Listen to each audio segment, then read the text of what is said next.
Hello everyone. Welcome again to our YouTube channel. In this video, I will show you how to create this gold shading in 1 minute only, using Blender. First, add your base object. In our case it's sphere. Then, divide the screen into 2 windows.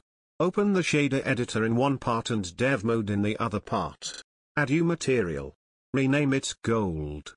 Then, choose one for metallic and reduce roughness. Add noise texture node. Add color ramp node. Then, choose 2 or 3 gold colors. The link in the description below.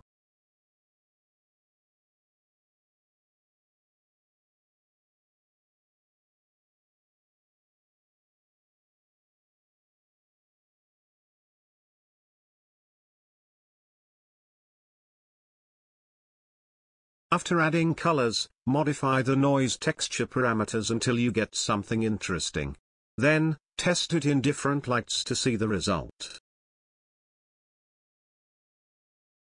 When you get a result that you're happy with, select noise texture and press Ctrl T to add vector mapping and texture coordinates nodes.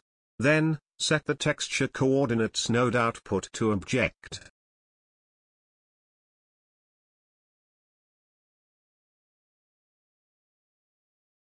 That's all. Our gold shader is finished. Now you can add your new shader to your different objects. Don't forget to like, share and subscribe to see more videos.